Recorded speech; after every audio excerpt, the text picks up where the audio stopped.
আসসালামু আলাইকুম ওয়া রাহমাতুল্লাহি ওয়া বারাকাতুহু। সম্মানিত দর্শক শ্রোতা, আপনারা সকলেই কেমন আছেন? আশা করি সকলেই ভালো আছেন। আমিও আপনাদের দোয়ার বরকতে ভালো আছি, আলহামদুলিল্লাহি রাব্বিল আলামিন। আজকে একটি বিষয় নিয়ে আলোচনা করার জন্য আসলাম। সেই বিষয়টি হলো, আমাদের সমাজে দেখা যায় যে অনেক মা বোনদের স্বামী মা বোনদেরকে ছেড়ে পালিয়ে চলে গেছে। এমনও হইতে পারে যে অন্য কোনো মেয়ে নিয়ে এসে ভেগে গেছে, বা আপনার স্বামী পরকীয়ায় জড়িত।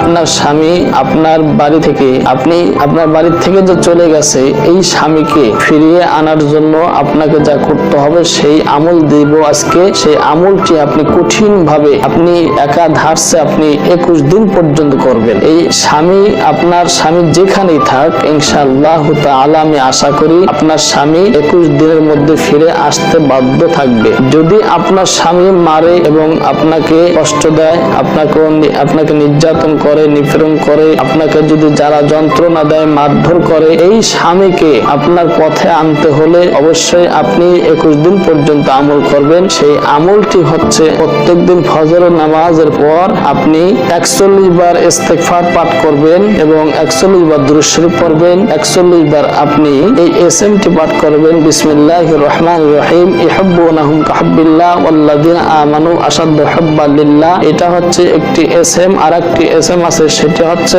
আল্লাযী খালাকাস সামাওয়াতি ওয়াল আরদা ফি সিত্তাতি আইয়াম। আপনি এই আমলগুলি করে আপনি আল্লাহর কাছে কাঁদবেন, চোখের পানি ছেড়ে কাঁদবেন। অবশ্যই আপনার স্বামীর জন্য দোয়া করবেন। অবশ্যই আপনার স্বামী 21 দিনের মধ্যে ইনশাআল্লাহ বাধ্য হয়ে আপনার বাড়িতে চলে আসবে। কিন্তু দেখা যায় অনেক স্বামী মারা ধরা করে, স্ত্রীকে ভালো পোশাক দেয় না, ভালো কাপড় চোপড় দেয় না, ভালো খাওয়া খাদ্য দেয় না। এই জন্য সেই দেখা যায় যে ওই স্ত্রীকে দেখা যায় যে বাবার বাড়িতে পাঠায় দেয়, মোবাইলে ফোনে কথা বলে, দেখা যায় অনেক অকাট্য ভাষায় গালিগালাজ করতে থাকে। তো আসলে মায়ের জাত এমন জাত যে তাদেরকে ইসলাম স্বাধীনতা দিছে, স্বাধীন দিছে, তাদের এত সম্মান দেওয়া হয়েছে যে সম্মান অন্য কোন ধর্মের মানুষদেরকে দেওয়া হয়নি। তো আসলে তো মা বোনরা নবী ওলিদের মা, আলেম ওলামাদের মা। এই মা বোনদের সম্মান ইজ্জত আল্লাহ তাআলা নিজ হাতেই বাড়াইছেন। তো এখানে তো আপনার আমার কমানোর কোনো শক্তি নাই, কোনো এখতিয়ার নাই। অতএব আপনার স্ত্রীর সঙ্গে ভালো ব্যবহার করতে হবে, এমনকি